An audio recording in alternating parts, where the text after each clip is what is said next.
Et on va surtout avoir cet enchaînement de 3 difficultés qui va arriver, les 3 dernières de la journée. Oh là là, on remonte ici sur la droite de la route. Attention de ne pas aller à la faute. Du côté de l'Estonie également, je regardais un petit peu parce qu'on a tout de même le champion d'Europe au sein de cette formation. Non, c'est Eric Basca, le champion d'Europe évidemment, mais du côté de la formation estonienne, il y a un coureur qui s'est distingué notamment sur le côte Picard. Avec, ça accélère en tête du peloton. Il s'agit d'Axel Nomela.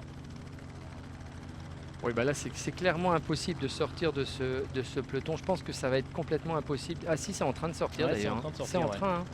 Alors qui est en train? Les Autrichiens ont peut-être laissé la place. On a 3 coureurs qui se détachent avec un Italien, il me semble.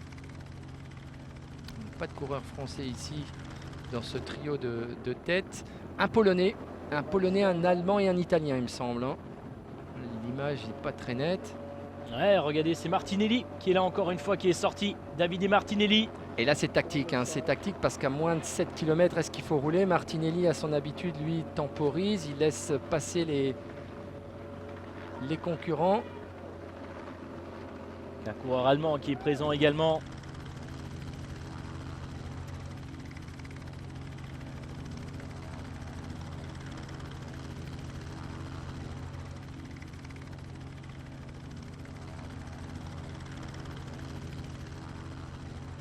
Allez, les tout derniers kilomètres désormais.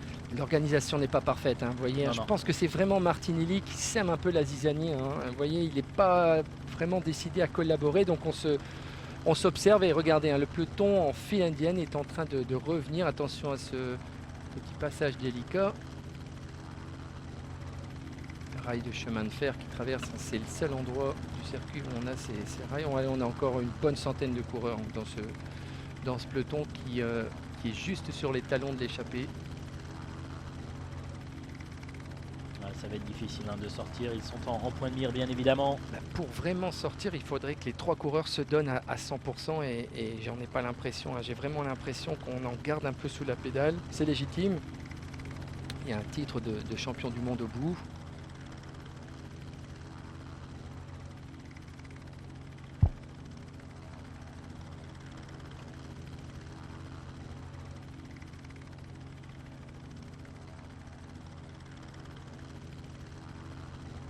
Allez. 7 secondes d'avance, même pas.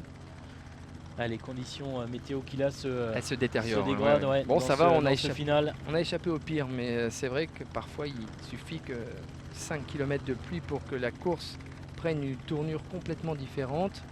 Attention, chute, voilà, j'allais vous dire attention au gonflage parce qu'on a quand même des coureurs qui ont peut-être beaucoup de pression dans les pneumatiques, là, un peu de cyclocross. Ouais, plusieurs coureurs qui ont été impliqués là dans cette chute, pas de coureur français, non, visiblement on a un coureur danois.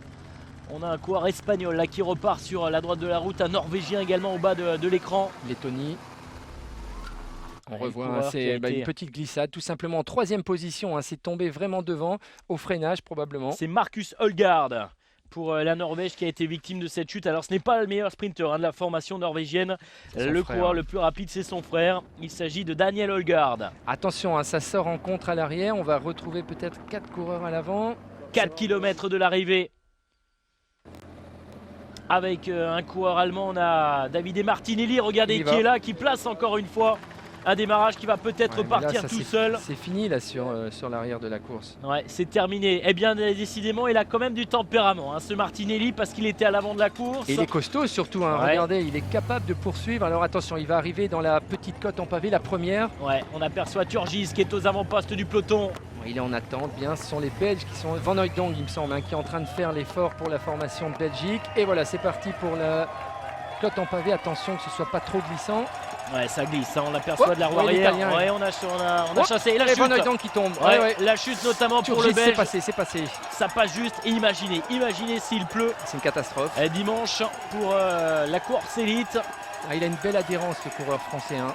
Vous voyez, là, c'est... Le Danois qui est bien également, visiblement, aux avant-postes du peloton. On revoit la chute. Hop, il part de l'arrière. Sur les pavés, un pavé humide. Ça glisse. Avec un braquet peut-être un peu trop important, trop de motricité. Allez, il faut retrouver. Ouais, regardez, c'est bien. C'est bien. C'est bien avec Turgis, avec le Danois, avec Martinelli. Oh là là, ça frotte. Ça passe pour Anthony Turgis. C'est parfait. Hein, et il va falloir relancer désormais. Allez, faut plus retourner, faut tout donner. 3 km 700. Beaucoup de force des coureurs de l'équipe de France qui ont profité de cette difficulté. Vous voyez que là, on est vraiment à la peine à l'arrière. On a vraiment bien abordé cette difficulté. Et là, c'est dommage que le coureur italien ait gêné un petit peu Kevin Le Danois. On va voir, regardez, Anthony Turgis qui passe, épaule contre épaule. Hop, ça ne touche pas. Et là, il freine un peu. On voit vraiment qu'il a mis une belle attaque. Il faudrait revenir rapidement sur l'avant de la course. Ce peloton qui est en train d'exploser, c'est logique. Ils ont fait le trou visiblement. Il faut s'accorder maintenant parce qu'on va rapidement arriver dans la deuxième difficulté. Et là, il faudrait être capable de remettre un petit coup d'accélérateur peut-être. Et l'avantage numérique des Français n'est pas négligeable. Deux coureurs devant, c'est bien. C'est bien pour l'instant avec 2 coureurs français dans le final. Et puis avec Martinelli qui est là encore une fois. Attention à la glissade parce que là ça devient délicat. Il y a un coureur qui est rentré visiblement. Il y a quelques mètres derrière, il faut plus se poser de questions. Là il faut faire le forcing pour les coureurs français. C'est Turgis je pense en première position. Ou non, le Danois en première position, Martinelli en deuxième et on a Anthony Turgis. Voilà. Il faut tenter son va-tout. Kevin Le Danois avait attaqué l'année dernière peut-être un peu trop tôt. Là, c'est pas mal. Il faut essayer d'y aller. Allez, il faut prendre des risques là dans ce final. Avant-dernière difficulté. 2 km 800 avec Kevin Le Danois en première position. Davide Martinelli qui visiblement marque le pas. C'est difficile également pour Turgis. Allez, il faut tout donner là maintenant, c'est en force. Là, il ne faut pas se poser de questions. D'ailleurs, vous voyez, il faut encore évidemment suffisamment d'énergie. Il est pas mal assis sur sa scène, le Danois, tout en puissance. Et l'Italien qui marque un peu le pas. Là, si on pouvait retrouver 2 Français dans le groupe de tête, on a un Autrichien, il me semble, qui est en deuxième position. Qui est bien, visiblement. Derrière, ça réagi le peloton qui n'est à... Il n'est pas loin. Qu'à quelques mètres à peine. Mais, voyez, l'intensité d'effort est importante. Et si le coureur français, c'est Kevin Le Danois, qui est toujours en tête, il me semble. Là, il faudrait qu'Anthony Turgis vienne semer un peu la zizanie. Là, il faut plus se poser de questions. Il faut y aller. Il ne faut pas se retourner. Ça va temporiser derrière. Ça va un petit peu se relever. Il va sans doute y avoir un moment de flottement qui peut peut-être profiter à Kevin Le Danois. Allez, il faut tout donner là. Il a un problème. Est-ce qu'il a un problème? Non. Il temporise. Je pense qu'il temporise tout simplement sur ces longues portions. Alors maintenant, voilà, c'est plus très compliqué. Il va arriver rapidement dans la dernière difficulté du jour, avec quand même des coureurs sur les talons. Attention parce que derrière sa bataille avec notamment l'Autrichien, on tremble dans ses virages. Et relance. La relance derrière Turgis qui est là, il aurait dû garder la roue, notamment de l'Autrichien. L'Autrichien aurait demandé le relais, mais pour l'instant il n'arrive pas à rentrer l'Autrichien. Non, ils font jeu égal. Regardez, tous les coureurs roulent. Il faut prendre peut-être un peu plus de risques sans non plus aller à la faute. La trajectoire est bonne, ça passe. Bande blanche, ça passe également. Turgis en 3e position, le Danois. Allez, il ne faut pas se retourner. C'est un bras de fer. Le trou est fait quasiment 1,5 km. On est dans 1,5 km. Position idéale quand même. Ça va pas rentrer. Il va pas rentrer l'Autrichien. Non, le Danois peut aller chercher la victoire. Et puis Turgis ne doit pas bouger. Il doit laisser faire l'Autrichien et puis essayer de le miner dans le dernier kilomètre. L'écart se creuse. L'écart se creuse notamment. Turgis est revenu, c'est bien. C'est très bien ce que font les Français pour l'instant, idéalement placé derrière. Ça temporise, c'est Martinelli encore. Et Martinelli, il n'est pas bien, ça veut dire que derrière, on est encore moins bien pour revenir. Attention. Allez, un peu plus d'1 kilomètre. Encore 1 kilomètre, il faut encore les ressources nécessaires. C'est peut-être les 500 mètres les plus difficiles pour Kevin Le Danois. J'ai l'impression que ça peut le faire, Cédric. C'est maintenant que ça va jouer. J'ai jouer. clairement l'impression que ça peut le faire, c'est le dernier kilomètre. C'est parti. Il faut résister désormais pour Kevin Le Danois. Allez, en danseuse qui va tout donner, c'est la dernière difficulté. En solitaire, il est bien parti pour s'imposer au terme des 162 km de course. Il faut plus craquer là. C'est génial, c'est génial ce qu'il est en train de faire. Regardez, il est en train de creuser, ça va le faire. Il est parti pour gagner. Il faut plus se retourner, ils sont...